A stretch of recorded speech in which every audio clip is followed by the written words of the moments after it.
ბოს ფსიქოლოგია. მას შემდეგ რაც ივანიშვილმა პოლიტიკაში შუა გაკრიფა, მისი შვილის ტექსტებით საზოგადოების შუა გაკრიფაც დაიწყო.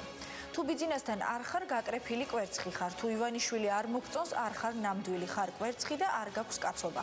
ამჯერად ნინო ჭელიძეა კვირის რჩეული ბლოგერი.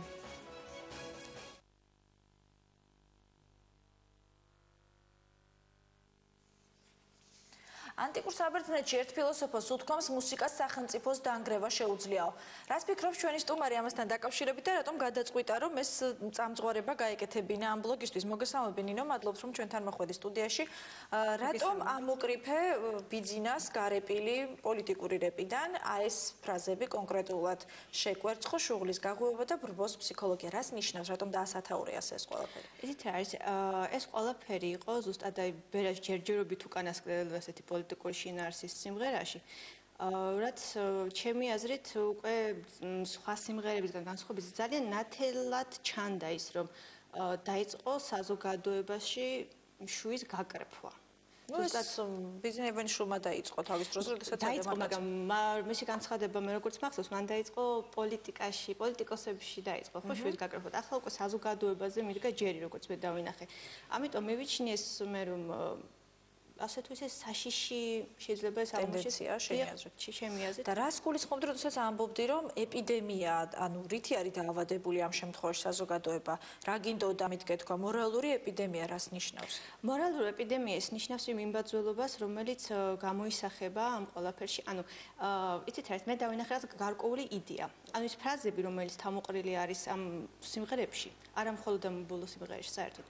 არის ნაწილი რაღაც ასეთი იდეის, რომელი იდეაც საბოლოო ჯამში არის რაღაცა სტრატეგიის ნაწილი, როგორც ჩანს, ანუ ოჯახური პოლიტიკის თუ რა? დიახ, მაგისი თუ ავწდები, ქვეყნის პირველი თუ მეორე კვირი უნდა ხო გახდეს ბიძინებაში. აი, ამის ეს იდეა არის აი ამ სტრატეგიის ნაწილი, ანუ ის სიტყვები არის კონკრეტულად გამოტყორცნილი საზოგადოების ჯგუფების მისამართით. და ალბათ შემდეგ ელოდება, უბრალოდ მაგისთვისა ეს გაკეთებული, შემდეგ ელოდება რაღაც გარკვეული შედეგი მიიღოს ამ ყველაფრისგან. მაგრამ იდეა, როდესაც იბადება, საერთოდ ვითარდება ასე, რომ იდეას პირველ რიგში როგორც ქრისტეს მოციქულები სჭირდებოდა, ასევე სჭირდებოდა მოციქულები. ამ შემთხვევაში ავტორიტეტები არის საჭირო. ანუ ავტორიტეტები იდეას უფრო მეტ ავტორიტეტს ძენს და შემდეგ ეცეთ არის ძალიან ბევრი არიან ეგეთი ადამიანები მის გარშემო. ანუ იდეა უნდა წარაჩინო, ხო, ეს იდეა უნდა იქადაგო. ნინო, იცი რა მითხარი? შენ ამბობ, რომ მუსიკა სახელმწიფოს დაანგრევა შეუძლია. უბრალოდ შენ კი არ ამბობ, ფილოსოფოსის ნათქვა მიგაქვს მოყვანილი. შენ ამ ხელა მნიშვნელობას ანიჭებ ვერას რეპს, რომ თქვათ, მას შეუძლია ამ შემთხვევაში სახელმწიფოს დაანგრევა? ეცეთ არის, ეს სხვათაშორის ანტიკურ საბერძნეთში ფიქრობდნენ ასე, რომ მუსიკა შეუძლია სახელმწიფოს დაანგრევა.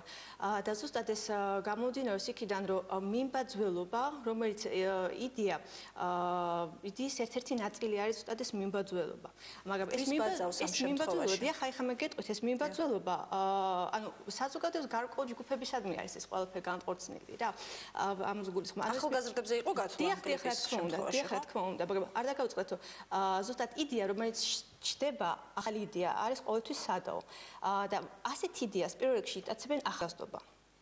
და ზუსტად ეს მიმბაძველობაც, რომელიც მიმბაძველობის ერთ-ერთი მამოძრავებელი ძალა ეს არის შთაგონება. ხოლო მუსიკა ამ შემთხვევაში, რომელიც ჩვენ გვაქვს, არის ჩვენ ვიცით, რომ შთაგონების ერთ-ერთი ძალიან მნიშვნელოვანი და სერიოზული წყარო არის მუსიკა.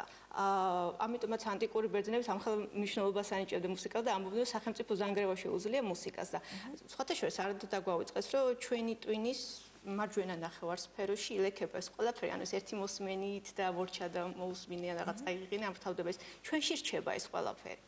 ნინო, იცი რა მითხარი? აქ გაქვს შენ კონკრეტული ციტატა, ნაწილი ამოღებული ამ სიმღერიდან, სადაც არის აქცენტი გაკეთებული ქართველობაზე, კაცობაზე, სამშობლოზე.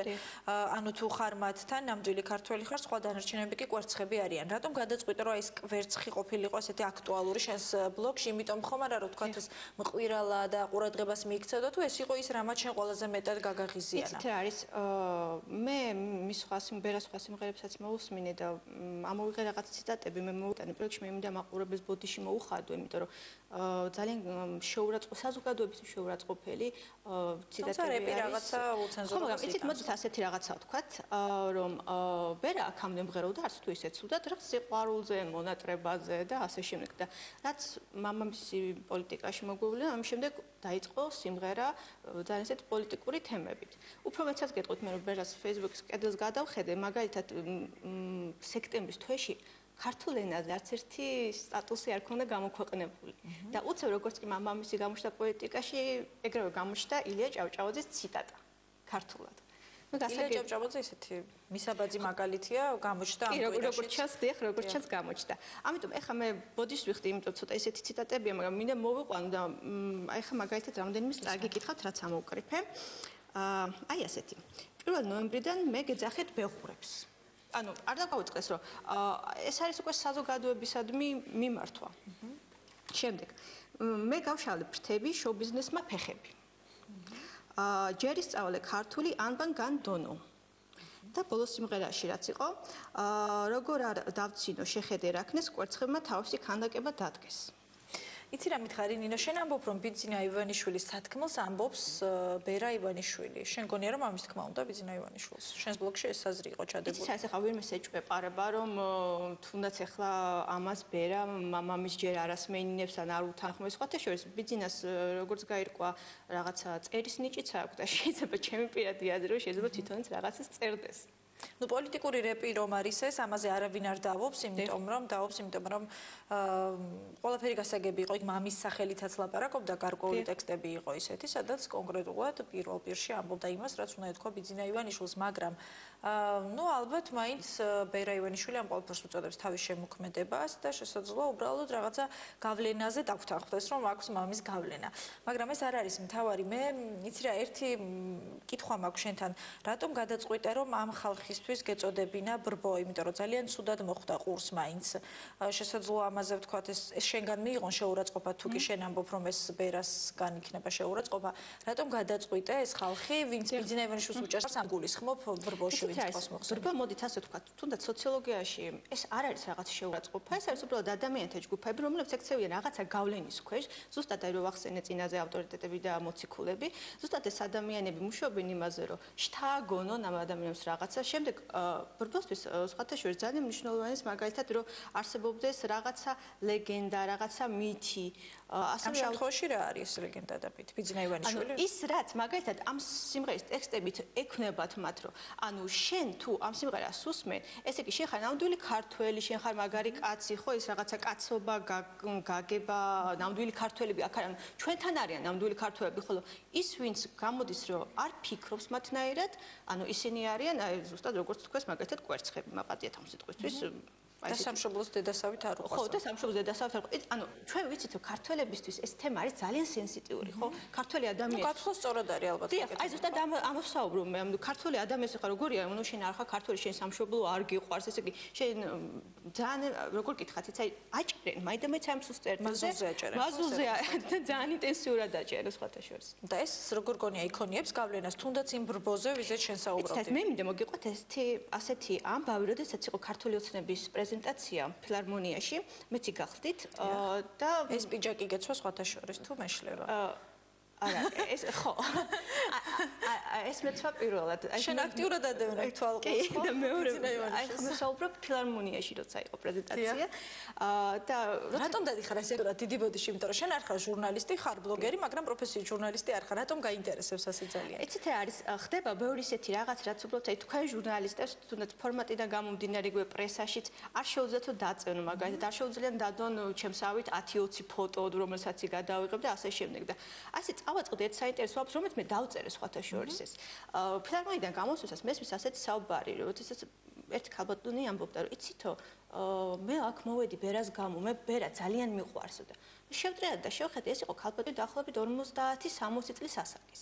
ასე რომ, როდესაც სკეპტიკოსები ხშირად ესე მეუბნებიან, რომ იცით არის ამ სიმღერებს არ აქვს არანაირი მნიშვნელობა, რადგანაც ბერას მსმენელი არის იმ ასაკში არის, რომელსაც მათ არ შეუძლიათ ხმის მიცემის უფლება არ აქვს და მე რა.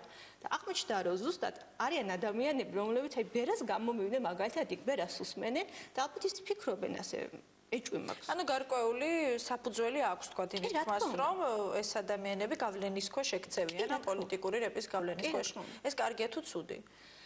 ეთით რა არის ეს იწევს ანუ მე როგორც კი ეს სიმღერა მოვისმინე ეგრევე დავჯექი და დავწერე მე დავინახე ეს იწევს საზოგადოების გახლეჩვას ანუ შენ ეუბნები ადამიანს შენ ეუბნები ქართულ ადამიანს რომ შენ ეხლა მე თუ მოგწონა შენ ჩემას თუ იზიარებ შენ ხარ მაშინ ჩემთან ხარ აი მე მინდა ზუსტად აი სიმღერაში არის აი ესეთი ტექსტი მაგალითად მესამედი არ ვარგა მესამედი მე მგავს მესამედი ინარჩუნებს კაცობას ხო, ანუ გამოდის რომ ესე იგი შენ არ ვარგი ხარ, ანუ ამ ადამიანს ეუბნები თუ მაგალითად რაღაცაში არის თანხმები, ხო?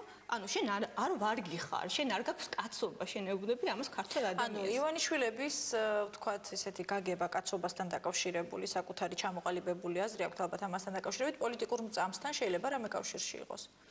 რა თქმა უნდა, აბა ეს რისთვის კეთდება? თუ აქამდე ვერამბობდა სიყვარულზე და რაღაცა ამის შემდეგ უცებ იწყებს აი ესეთი ტექსტებით სიმღერას, ხო? რა თქმა უნდა, კავშირში არის ახლა ამაზე მე მგონი. შენ გაქვს კითხვა აქვს დასმული და ამით დავამთავროთ. ოღონდ არ ვიცი ამ კითხვაზე შენ თვითონვე არ პასუხობ, ალბათ ვერ უპასუხებ, იმიტომ რომ ამაზე თავად უნდა უპასუხონ. რატომ მუშაობენ ასე ინტენსიურად ივანიშვილები საზოგადოებაში შუღლის გაღვიობაზე? შენ თვლი რომ ეს შუღლია და რატომ მუშაობენ, როგორ გონია? კი ბატონო, ეს არის რიტორიკული იყო შეკითხვა. დიახ, ზუსტადაც მუშაობენ, იმიტომ რომ ჩემი აზრით ეს არის ის მარცვალი, რომელსაც ახლა ყოფში თესავენ და როდესაც რაღაცა დაყობს გამოიყოს მე არ ვიცი ეს შეიძლება იყოს სეზონური ხილი ამ შემოდგომაზე ამ გაზაფხულზე მოკრიფო კარტოფილის ჯიშები გამოყავთ კი ბატონო ეს იქნება უკვე მზად და საჭიროების შემთხვევაში ძალიან ადვილი გახდება ამის გამოყენება ძალიან დიდი მადლობა ნინო ბლოგერი ნინო ჭელიძე